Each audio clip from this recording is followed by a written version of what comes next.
시간 비어 있어요. 자, 이제 가격 원칙입니다. 자, 가격 원칙에 몇 가지 우선 하라 그랬어요. 3, 2, 3. 세 개 먼저. 무슨 원칙? 균형의 원칙, 적합의 원칙, 변동의 원칙. 이 세 가지를 먼저 하고, 그 다음에 추가적으로 보는 게 기여의 원칙, 대체 원칙, 그 다음에 수익 체증 체감 원칙, 수익 배분의 원칙, 그 다음에 경쟁의 원칙. 요거는 초과이윤이 없으면 설명 못한다 그랬고요. 수익 배분은 생산 요소한테 수익 배분한다 그랬죠. 맞나요? 자, 이제 10번, 11번. 자, 거기서 거기에요. 10, 11, 12, 13, 14가 다 거기서 거기인데 10번을 보겠습니다. 부동산 감정 평가의 부동산 가격 제 원칙에 관한 설명을 틀린 것은 1번에 대체 원칙에서 대체 관계가 성립되기 위해서는 부동산 상호간 또는 부동산과 일반 재화 상호간의 용도, 효용, 가격 등이 동일성 또는 유사성이 있어야 되죠. 예, 봤고요. 그 다음에 2번 균형의 원칙에서 부동산의 유용성이 최고로 발휘되기 위해서는 부동산을 둘러싼 외부 환경과의 균형이 중요하다. 균형의 원칙은 내부 관련 원칙이죠. 지금 외부 환경과의 균형 이러면 속으면 안 돼요. 균형자에 속으면 안 돼. 그 내용을 봐야지 단어에 속으면 안 되는 거죠. 그죠? 그래서 2번 틀렸고요. 다음에 기여의 원칙은 부동산의 구성 요소가 전체에 기여하는 정도가 가장 큰 사용 방법을 선택해야 한다는 점에서 용도 다양성, 병합 분할 가능성 등이 그 성립 근거가 된다. 자, 이건 조금 어려운 표현으로 되어 있죠. 자, 이게 우리가 어떤 부동산을 어떤 용도로 사용해야 되느냐 할 때는 그 부동산 가치 증가에 가장 많이 기여하는 방법으로 써야 되잖아요. 그래서 이와 다 관련되고요. 용도 다양성도 되고 병합 분할 가능성도 관련이 됩니다. 다음에 4번 부동산의 가격도 경쟁에 의해 결정되며 경쟁이 있으므로 초과이윤이 소멸되고 대상 부동산은 그 가격에 적합한 가격을 갖게 되는데 이를 경쟁의 원칙이라고 합니다. 이게 초과이윤은 결국 소멸된다는 거죠. 그 다음에 변동의 원칙은 부동산의 자연적 특성인 영속성과 인문적 특성인 용도 다양성, 위치 가변성을 등을 성립 근거로 한다. 자, 이거는 조금 어렵게 나왔죠. 이게 감정평가에 적용되는 거는 기준 시점, 시점 수정 이런 건데 당연히 영속성과 용도 다양성이 관련됩니다. 왜냐하면은 지금 어떤 뭔가가 변한다는 게 한번 써서 없어져 버리는 물건이라면 굳이 변하는 것을 고려할 필요가 없죠. 효용의 지속 기간이 길기 때문에 이 변동을 고려하는 거고요. 그리고 주변 환경 변화는 위치가 변성도 있고 용도 다양성도 가능합니다. 정답은 2번이었고요. 조금 어려워도요. 지금 정답 지문이 너무 쉬워요. 그 다음에 11번은 이제 여러분이 봐주시고요. 자, 넘어가시면은 12번, 13번 다 지금 같은 내용입니다. 거의 같은 내용인데 다만 12번에서는 이제 5번 지문 요거만 좀 체크해 보세요. 5번 지문은 예측 및 변동의 원칙이 있죠. 자, 요거는 부동산의 현재보다 장래 활용 및 변화 가능성을 고려한다는 점에서 수익환원법의 토대가 될 수 있죠. 그러니까 예측은 이제 미래를 예측하는 거니까 요거는 수익 방식에서 주로 적용되는 겁니다. 요 정도 추가로 나머지는 다 거기서 거기에요. 넘어가시고요. 넘어가셔서 지금 다 비슷한 문제들이기 때문에 여러분들이 확인해 보시기 바랍니다. 14번을 볼까요? 14번. 넘어가시면은 이런 식으로도 이제 몇 번 언급이 됐는데요. 다음 부동산 현상 및 부동산 활동을 설명하는 감정평가 이론상 부동산 가격 원칙을 순서대로 나열한 것은 복도의 천정 높이를 과대계량, 자, 과대, 이런 말 나왔죠. 과대, 과소, 이거 뭐예요? 과대도 문제고 과소도 문제죠. 균형이 안 맞는 거죠. 여기선 무슨 원칙과 관련돼요. 균형의 원칙. 자, 무슨 감가? 기능적 감가. 이렇게 연결하면 되고요. 다음에 판매시설 입점 부지 선택을 위해 후보 지역 분석을 통해서 표준적 사용을 확인한대요. 이건 지역 분석에서 나온 얘기잖아요. 지역 분석을 한다는 거는 그는 내부가 아니고 외부로 가야 되죠. 부동산 외부로. 그건 뭐겠어요? 예, 적합의 원칙. 근데 그건 뭐 지금 균형의 원칙만 알면 답은 나오네요. 첫 번째 균형의 원칙이 그 밑에 1, 2, 3, 4, 5 중에 1번밖에 없네요. 그죠? 순서대로 나열한 거니까 그 1번밖에 없는데. 그러니까 지금 후보 지역 분석, 이거 지역 분석, 개별 분석할 때도 했잖아요. 지역 분석, 개별 분석할 때 이거 전체 분석, 부분 분석, 표준적 이용, 최유효 이용, 가격 수준, 가격, 선행 분석, 후행 분석, 거시 분석, 미시 분석하면서 적합의 원칙과 관련된다면 얘는 균형의 원칙과 관련되고, 이게 경제적 감가와 관련된다면 이쪽은 기능적 감가와 관련했잖아요. 여기 지역 분석, 개별 분석에도 했어요. 이거. 기억은 안 나시겠지만 저편 어딘가에 있을 거예요. 저편 어딘가에 했어요. 저편 어딘가. 기본서 보면 다 있을 거예요. 기본서 보면 표시되어 있어. 확인해 볼까요? 있죠? 몇 페이지예요? 447페이지에 다 돼 있어요. 다 돼 있어요.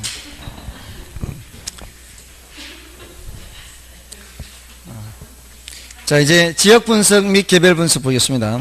자, 지역 분석, 개별 분석 조금 전에 말씀드렸듯이 이게 대체로 이게 최유효 이용, 여기가 최유효 이용 판정, 표준적 이용 판정, 가격 수준 판정, 구체적 가격 판정, 선행 분석, 후행 분석, 이런 비교예요. 그러니까 굉장히 쉬워요. 이게 출제가 되면은. 자, 15번을 보겠습니다. 감정평가 이론상 지역 분석에 관한 설명을 틀린 것은 1번, 지역 분석에서는 인근 지역뿐만 아니라 유사 지역까지 분석함으로써, 그건 맞는 말이고요. 대상 부동산의 구체적인 가격을 산정한다. 이러면 돼요, 안 돼요?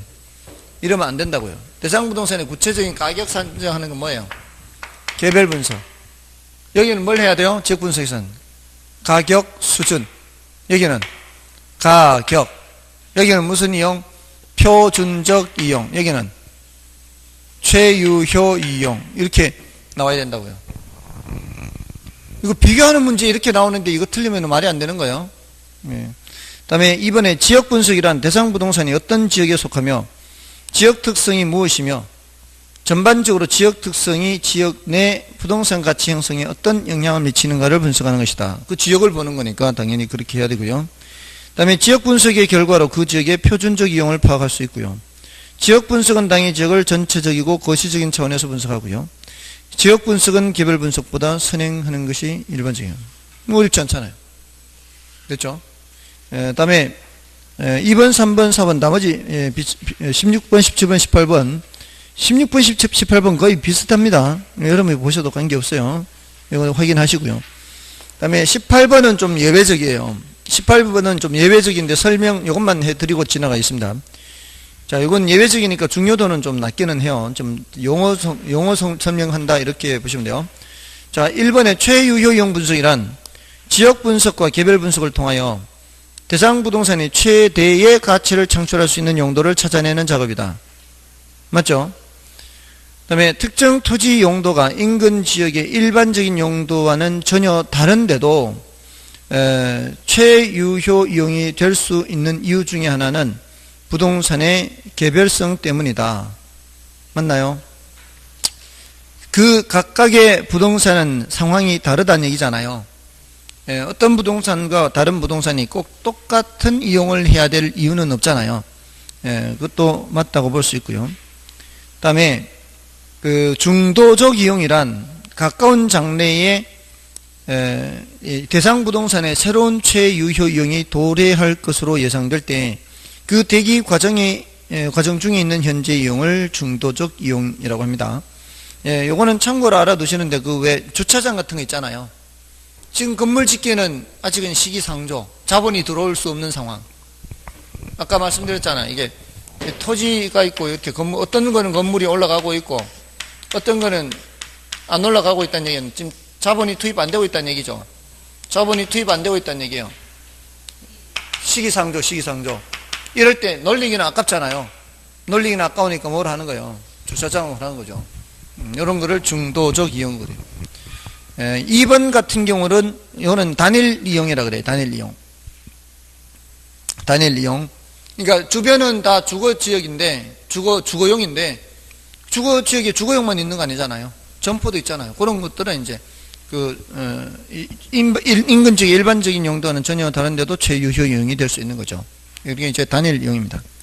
그다음에 이제 4번, 5번이 이제 중요도가 낮고 난이도가 높은데 요게 정답 지문이 됐기 때문에 요거는 좀 예외적인 문제예요.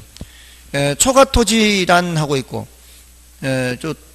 초가토지란 현존 지상 개량물에 필요한 적정 면적 이상의 토지를 말하며 건부지와 다른 용도로 분리되어 독립적으로 사용될 수 없다가 아니고요. 사용될 수 있는 걸 초가토지라 그래요.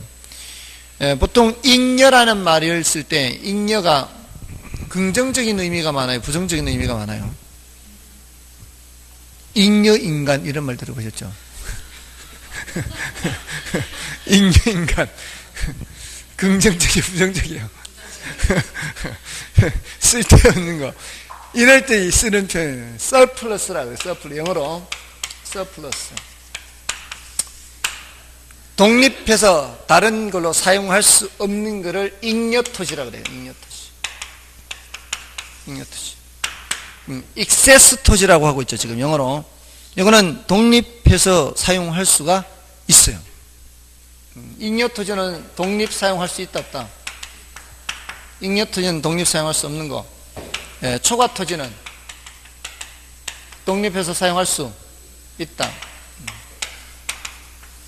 독립 사용 가능해요. 중요도는 낮고요. 그 다음에 투기적 이용의 경우에는 불확실성이 높기 때문에 최유효 이용을 판단하기가 어렵습니다. 자, 됐고요. 그 앞에 거 15, 16, 17번 위주로 보시면 되겠죠. 지역 분석, 개별 분석은. 그리고 아까 가격 재원칙은 다 이제 꼼꼼히 살펴보세요.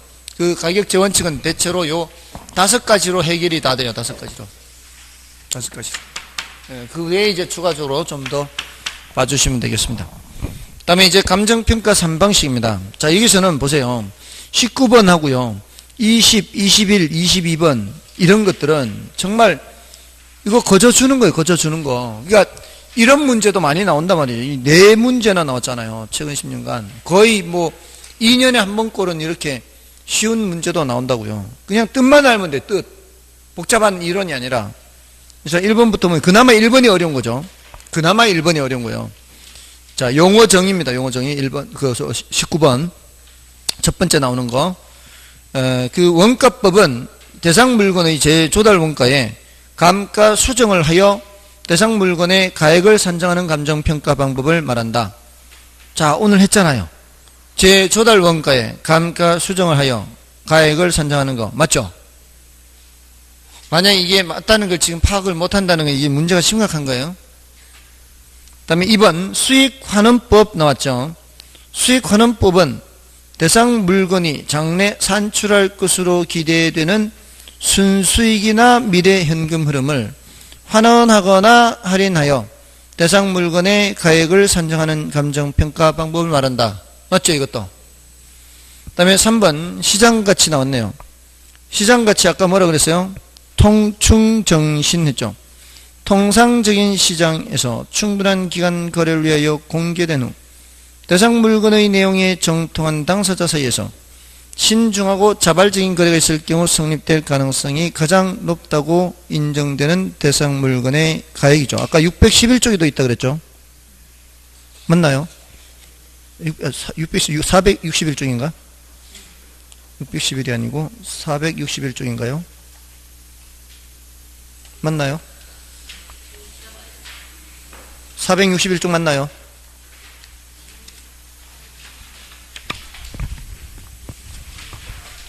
(461쪽) 맞죠? 461쪽이 52번이에요. 그러니까 461쪽 52번에 1번 지문에 있잖아요. 417쪽에 19번에 3번 지문에도 있고요. 다음에 4번에 적산법 나왔네요. 적산법은 아까 뭐라고 해드렸었는가 하면 공식만 적어드렸죠. 적산법은 적산 임료를 계산하는 거고요. 기초가액에다가 기대이율을 더해서 필요 재경비 한다 그랬죠. 그래서 기억하실 때 그냥 공식만 암기한다면 적기기필을 해도 돼요. 적산법 기준 시점에 있어서의 대상 물건의 가격을 기대이율로 곱해요. 기초가격이라고 그랬어요. 기초가격 곱하기 기대이율로 곱하여 산정한 금액에 사정보정 등을 가하여 임료를 산정한다. 사정보정 이런 말이 어디서 나오는 말이에요? 사시지기에 나오는 말 아니에요? 지금 갑자기 난데없이 지금 적산임료 하다가 사정보정 이런 얘기 나오는 거 짝이 안 맞죠? 맞아요, 틀려요. 그러니까 4번이 정답이죠. 아시겠죠? 사정보정 이런 표현이 사정보정 하는 얘기 없잖아요. 다음에 거래사례 비교법은 대상 물건과 가치 형성 요인이 같거나 비슷한 물건의 거래사례와 비교하여 거래사례 비교 대상 부동산의 비준가액은 이 말이에요. 사례를 선정한 후에 여기에다가 사시지게 하잖아요. 거래사례 비교법이란 대상 물건과 가치 형성 요인이 같거나 비슷한 물건의 거래사례와 비교하여 대상 물건의 현황에 맞게 사정보정, 시점 수정, 가치 형성 요인 비교. 가치 형성 요인이 뭐예요? 형이름 일치계, 지역 요인 비교, 개별 요인 비교 등의 과정을 거쳐 대상 물건의 가액을 선정하는 감정평가 방법을 말한다. 맞죠? 자, 됐습니다. 자, 이건 뜻만 묻는 거예요, 뜻만. 자, 20번도 한번 볼까요? 자, 20번. 지금 방금 19번하고 같은 유형이에요. 자, 20번에. 가로속에 들어가는 거예요. 원가법은 대상 물건의 재조달 원가에 뭐를 해야 돼요? 감가 수정을 해요. 대상 물건의 가격 선정. 맞죠? 그 다음에 거래 사례 비교법을 적용할 때 뭐 해야 돼요? 사시지게 해야 되잖아요. 그 다음에 수익환원법에서는 장래 산출할 것으로 기대되는 순수익이나 미래 현금 흐름을 환원하거나 할인하여. 됐죠? 이런 식이란 말이에요. 이런 거 뭐, 그럼 뭐 그 21번도 아니고 21번 지난주 숙제였잖아요, 이거. 이런 거 틀리면 안 되는 거고. 이건 여러분 보시고요. 22번도 뭐예요? 공식. 22번에 적산법 나왔네요. 거기 뭐가 들어가야 돼요? 기기필, 여기 뭐가 들어가야 돼요? 기대이율 들어가야 되고. 그 임대사례 비교법에, 임대사례 비교법은 뭘 구하는 거예요? 임대료를 구하는 거죠. 임대사례 비교법, 임대료. 그럼 임대료는 임대료인데 무슨 임료? 비준임료. 또, 그, 디귿은 무슨 법? 임료를 구하는 방법이니까 수익임료니까 무슨 법? 수익. 분석법이잖아요. 환원법이 아니고. 수익환원법과 수익분석법 있잖아요. 수익환원법과 수익분석법. 자, 숙제를 하신 분들은 조금 나을 텐데 지금 보니까 숙제를 한 분이나 숙제를 안 한 분이나 비슷한 것 같아요.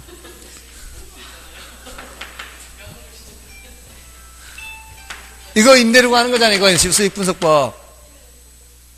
맞죠? 그러니까 그 표만 알아도 맞출 수 있는 문제가 이렇게 나오는데 이거를 안 하면 이거는 정말 정말 취미로 공부하겠다는 얘기예요, 이거. 지금 19번, 20번, 21번, 22번은 그 용어만 알아도 된다 이 말이에요. 이런 거는 나오면 틀리면 안 된다고요. 이런 거 틀리고 어려워서 틀리고 계산이라 틀리고 뭘로 할까 뭘로. 자, 이제 23번 시산가액 조정 봅시다. 시산가액 23번 시산가액의 조정에 관한 설명으로 옳은 것은 부동산 가격은 삼면 등가성의 원리로 인해 어느 방식으로 평가하여도 가격이 동일하기 때문에 조정 작업이 필요 없다. 그럴까요? 아니죠. 말도 안 되죠. 예, 틀렸고요. 시산가액의 조정은 감정평가 3방식에 의해 산출한 시산가액을 평균하는 것만을 말한다. 산수 평균하면 안 된다 그랬죠. 가중치를 달려야 돼요. 3번은 시산가액 조정은 평가 시 사용된 자료의 양, 정확성 및 적절성 등을 고려하여 각각의 방법에 가중치를 두어 가격을 결정하는 것이다. 이렇게 해야 된다. 이렇게. 그 다음에 4번은 세 가지 평가 방식을 적용하여 각각 산출한 가격이 대상 부동산의 최종 평가 가격이다. 시산가액을 말하는 거죠. 이거는 시산가액이요. 최종 평가 가격은 시산가액 조정 후에 나온 것이 최종 평가 가격이에요. 그 다음에 5번은 중요도가 낮습니다. 참고로 보는 건데요. 시산가액 조정에 사용된 확인 자료는 거래 사례, 임대 사례, 수익 사례 이렇게 있잖아요. 이거는 사례 자료를 말해요. 사례 자료. 이거는 좀 중요도가 낮은데 자료에는 자료의 종류, 감정평가사가 수집해야 되는 자료의 종류에 그러니까 참고로 써드린 거요. 확인 자료, 요인 자료, 사례 자료가 있어요. 이거는 등기부, 토지대장, 건축물관리대장. 뭔 뜻인지 아시겠죠? 토지이용계획확인서, 각종 공적 장부들 있죠? 아시겠죠? 여기다 이제 그런 공적 장부 이런 걸 확인하는 거야. 자, 사례 자료는 거기 우리 교재에 있는 거예요. 사례 자료는 교재에 뭐 임대 사례 또는 뭐 거래 사례 또는 뭐 건축 사례, 뭐 수익 사례 뭐 이런 사례 자료. 요인 자료가 뭐냐? 요인 하면 무슨 요인? 지역 요인, 개별 요인 있잖아요. 가치 형성 요인, 일치계 할 때 그 지역 요인 자료, 또 개별 요인 자료, 이런 게 요인 자료예요. 됐나요? 참고로 알아주세요. 그래서 감정평가사 공부하는 사람들은 화교사 그래요. 화교사. 전부 다 앞글자 따세요. 왜냐하면 워낙 해야 될 게 많으니까.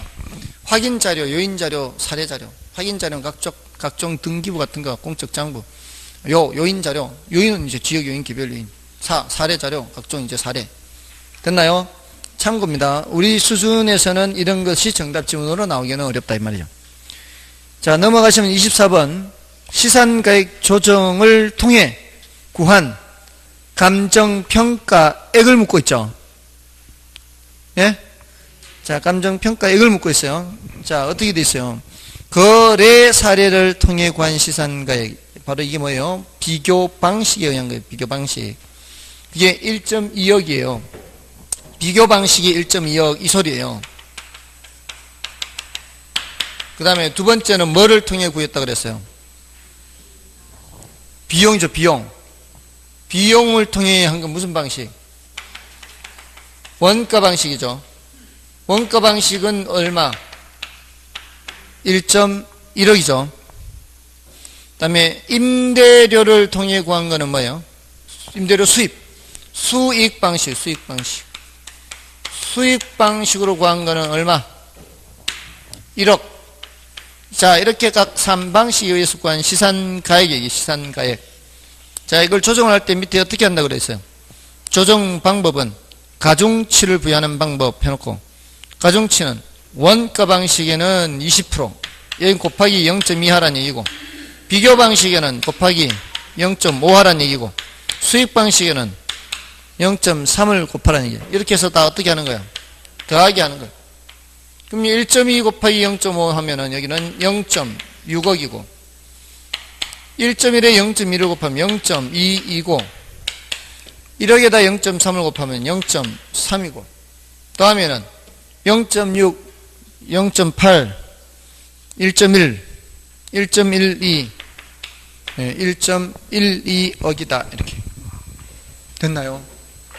이런 것만 나오면 좋겠죠? 계산 문제가 더 쉽죠, 이럴 때는. 보니까 계산 문제 이렇게 쉬운 것도 싫고, 앞에 용어만 알아도 되는 것도 싫고, 뭘 하겠다는 거예요?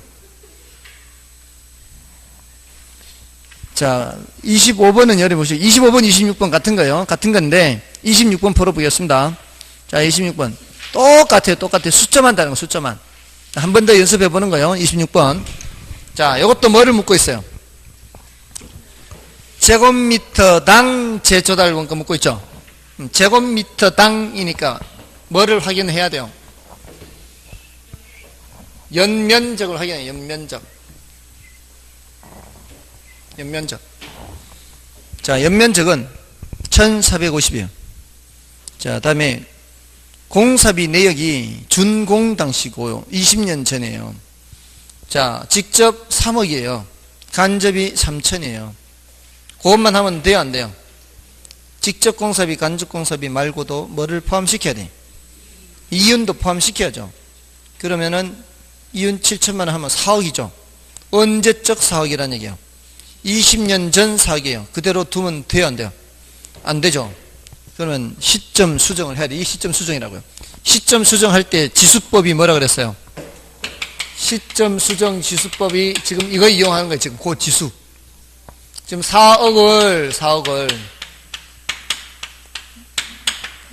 여러분들 이게 입장 정리해야 돼요. 어떻게 해야 되는가 하면 계산기 두드릴 때는 원 단위로 할 건가 만 단위로 할 건가. 만 단위가 조금 더 편해요. 억은 4만만이 되는 거예요. 여기에다가 시점 수정 어떻게 하는 거라고요? 100분의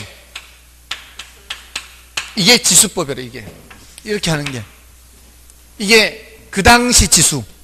요거는 기준 시점 지수. 기준 시점이 항상 어디로 와야 돼요? 위로 분자로 와야죠. 이때부터 이렇게 가격이 변한 거니까. 맞나요? 이렇게 하면 전체 가액이 나오죠. 전체 가액 나오잖아요. 근데 우리는 뭘 구해야 돼요? 제곱미터당 나누기 뭐 해야 돼요? 1450이죠. 나누기 1450은 곱하기 1450분의 1과 같죠?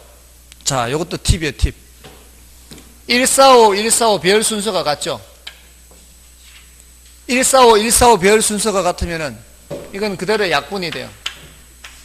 이거 찾으면 돼요, 이거. 계산 안 해도 거기 4 외에 다른 군더더기가 달려있으면 돼요, 안 돼요? 안 돼요. 그게 뭐예요? 4번이에요, 4번. 우리 시험이 다 이런 시험이에요. 보세요. 123만 5678 나누기 12.35678 하면 몇일까요?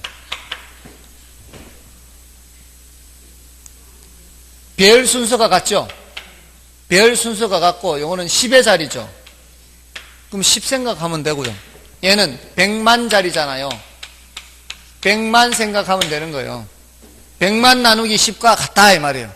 배열 순서가 같을 때는 한 개 없어버리면 10만이다 이 뜻이라고요. 배열 순서가 같을 때는 딱 떨어지기 때문에. 아시겠죠? 1320 나누기 1.32는 뭐예요? 얘는 1이에요. 1에 다니니까 1. 1.3이니까 얘는 1320은 1000이에요. 1000. 1000 나누기 1하고 같다고요. 1000이라고요. 그냥 참고로 알아두세요.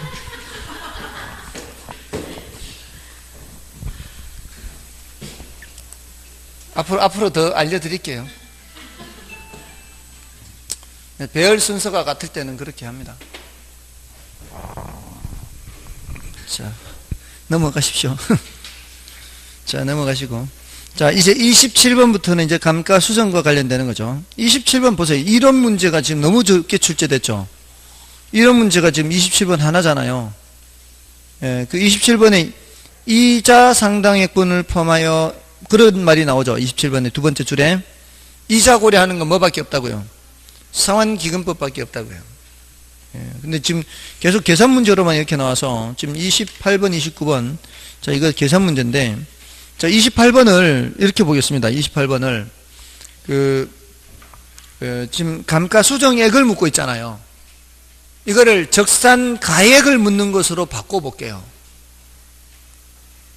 적산가액으로 정액법 적산가액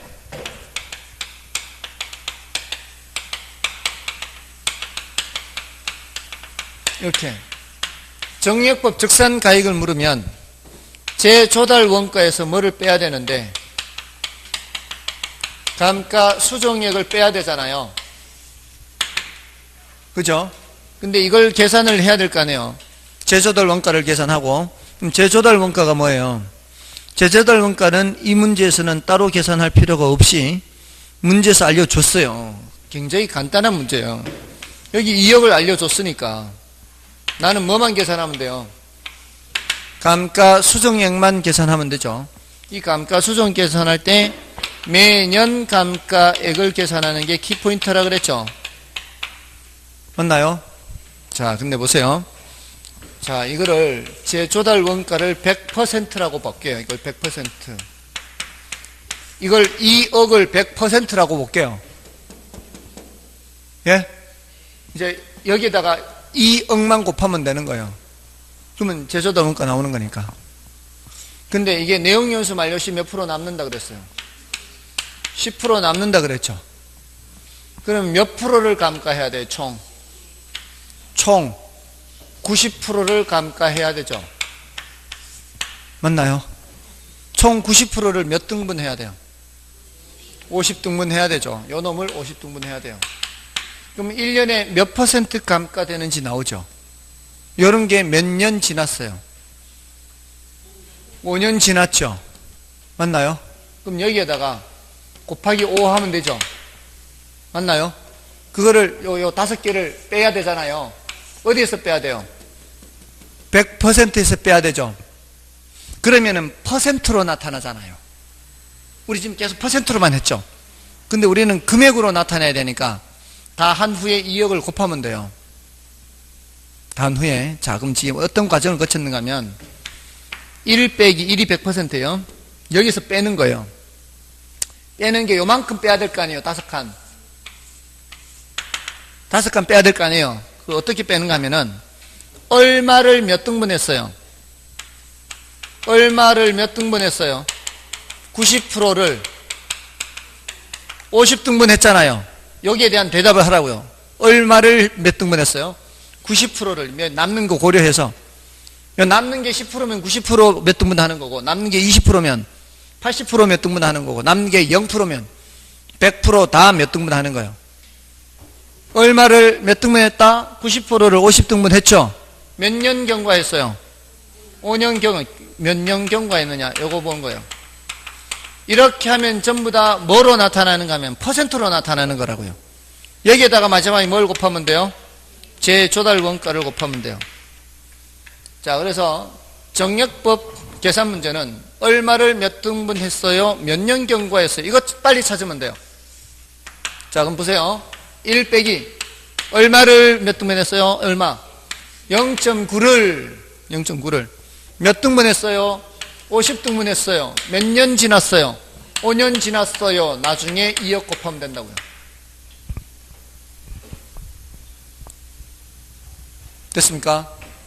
100%에서 뺀 퍼센트로 나타낸 거예요. 이게 100%에서 이제 1년에 이게 1.8% 나오거든요. 1년에 1.8% 나와요. 50%를 90% 50등분 하면 이런 게 몇 칸 지났어요? 5칸. 그럼 몇 프로예요? 9%예요. 9%. 100%에서 9%를 뺀다 이 말이에요. 이 100%에서 0.09 나옵니다. 이게 0.09. 맞나요? 그럼 0.09니까 0.91 나올 거 아니에요. 0.91에다가 곱하기 2억 하면은 1.82억이 나온다고요. 1억 8,200. 아까는 감가 수정이 하는 거 있잖아. 이 문제는 지금 뭐만 구하는 거예요? 이 문제는 요것만 구하는 거예요. 요것만. 감가 수정액은 이러면은 요것만 계산하는 거예요. 요것만. 얼마를 몇 등분해서 몇 년 지났어요? 재조달가 곱하면 되는 거예요. 이건 감가 수정액이에요. 1800 나옵니다. 1800. 아시겠죠? 90%를 50등분 5년 경과했어요. 2억 곱하면 1800 나온다고요. 됐죠? 이거 공식으로 해결할 수 있어요. 이러면은 정액법으로 나와도 비교적 간단하게 구할 수가 있어요. 자, 나머지 됐고요. 29번 됐고요. 넘어가시고요. 비교 방식으로 가시면 되겠죠. 자, 비교 방식 이제 계산, 30번 이런 문제를 좀 보겠습니다.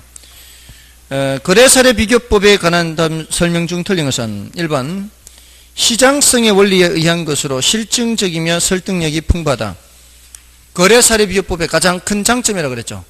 옆에 것이 얼마인데 당신 것도 이만큼입니다 하면 할 말 없어요. 아파트 등 매매가 빈번하게 이루어지는 부동산의 경우에 유용하다. 거래가 많아야 되죠. 그 다음에 시점 수정은 거래 사례 자료의 거래 시점 가격을 현재 시점의 가격으로 정상화하는 작업을 말한다. 맞나요?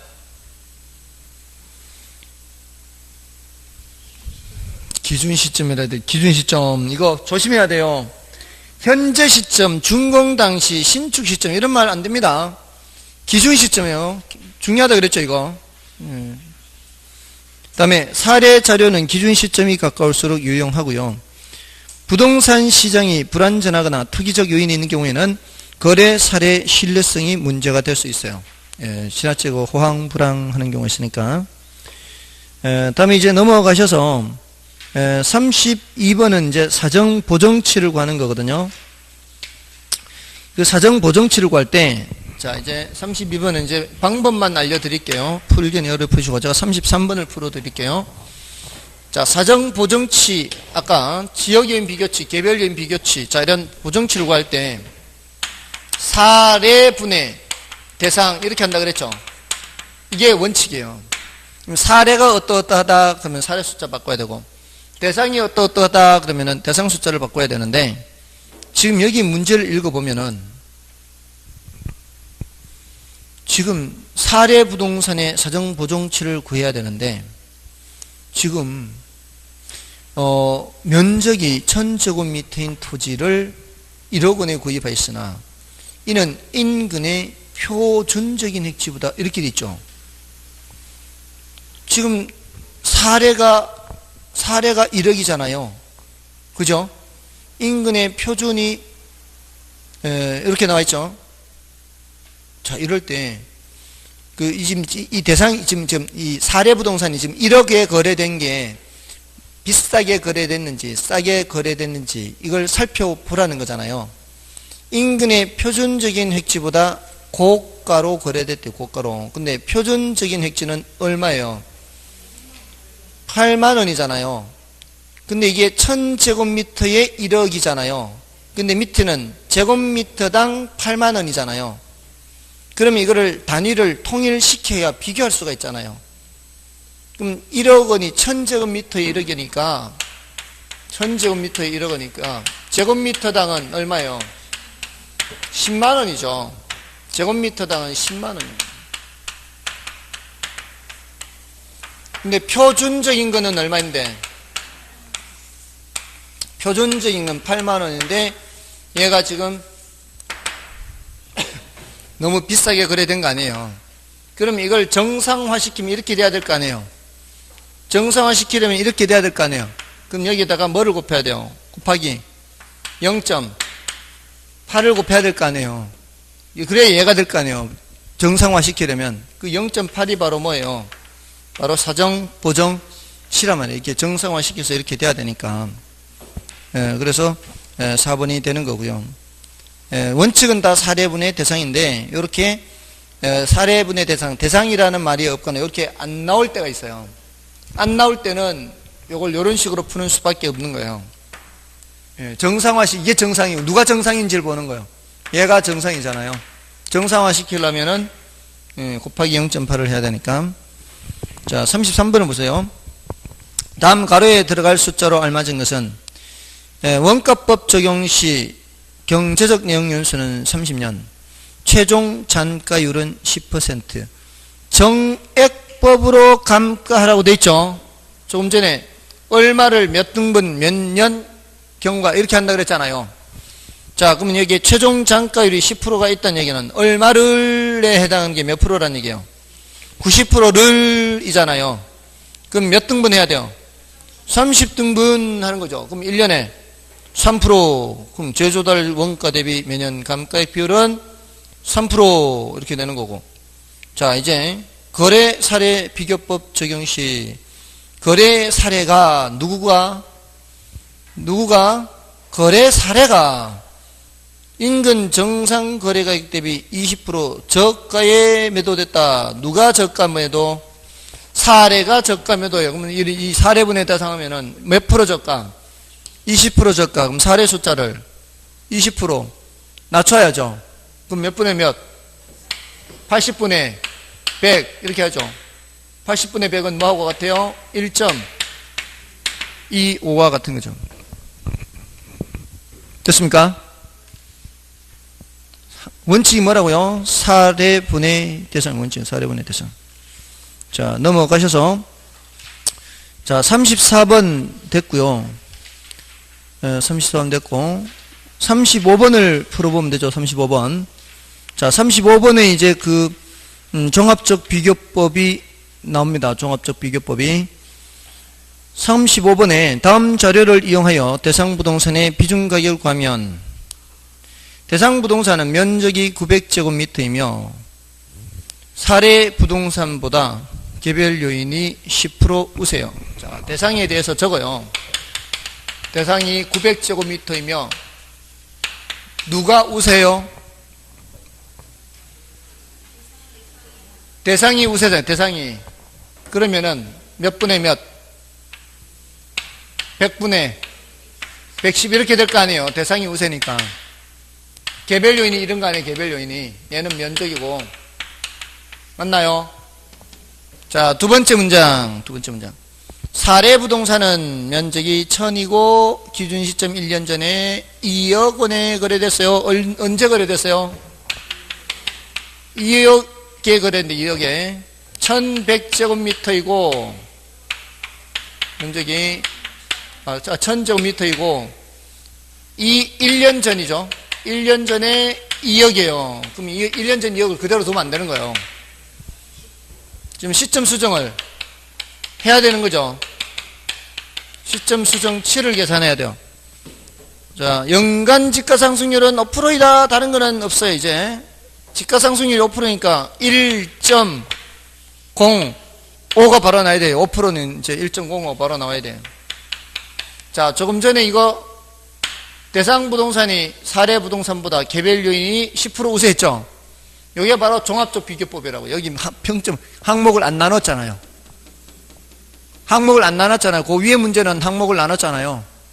그 위에 문제는 항목을 나눴는데 맞잖아요. 35번은 항목을 나눴지만 지금 여기 36번에 요 개별 요인 할 때는 그냥 10% 우세했잖아요. 이게 무슨 법? 종합적 비교법. 자, 그럼 이제 곱하기만 하면 돼요. 면적은 다르니까 이제 면적 비교해야 되죠. 자, 2억 곱하기 2억의 거래 사례 가격 곱하기 사정 보정은 없으니까 생각하지 말고요. 시점 수정은 요거 1.05 하면 되는 거고. 맞나요? 사정 보정할 필요 없잖아요. 시점 수정 했죠. 지역 요인 비교. 지역이 얘기가 없잖아요, 지금. 그러면 개별 요인 1.1 100분의 110.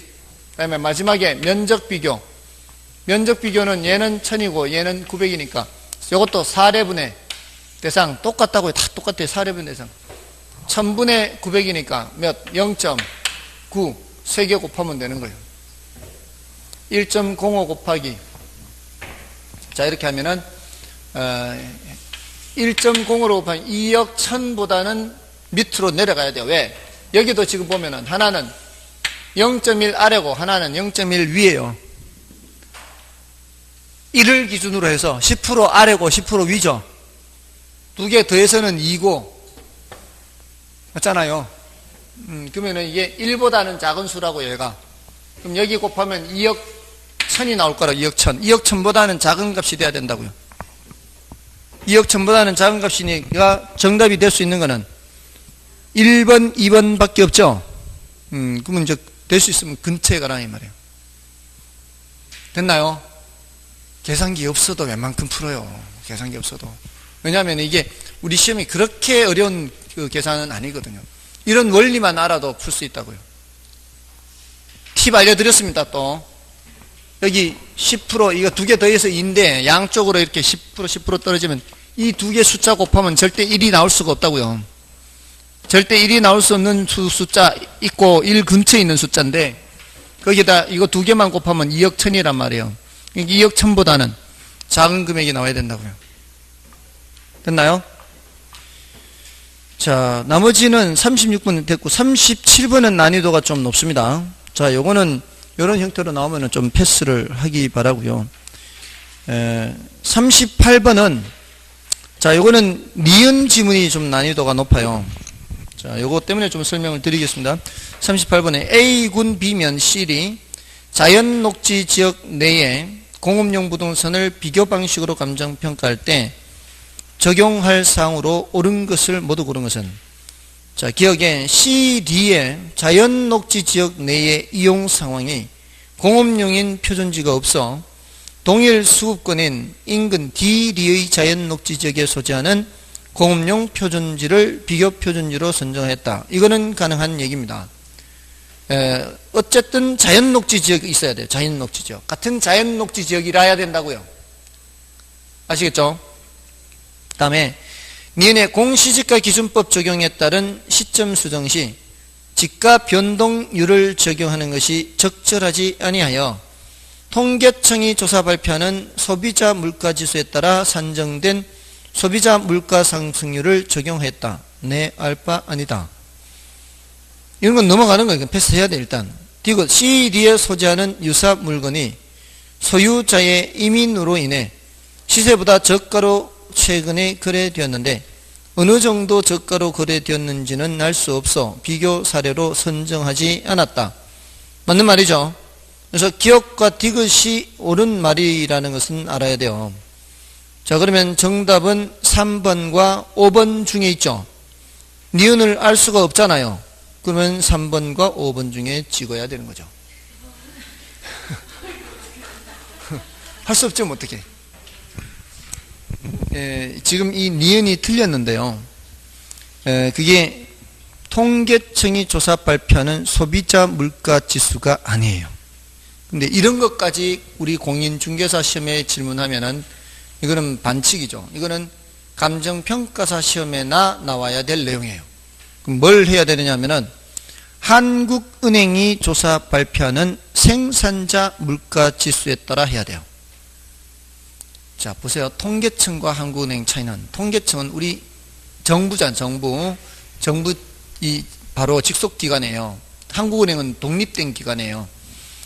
자, 우리 생활인들의 소비자 물가지수와 굉장히 밀접한 관련이 있어요. 통계청에서는. 근데 토지라는 게 소비재에 가까워요? 생산재에 가까워요? 토지는 생산재에 가까운 거예요. 그래서 소비자 물가지수를 적용하는 게 아니라 생산자 물가지수를 적용한다고요. 근데 그건 어디서 계산한다고요? 한국은행에서 한다고요. 됐나요? 좀 쉬겠습니다.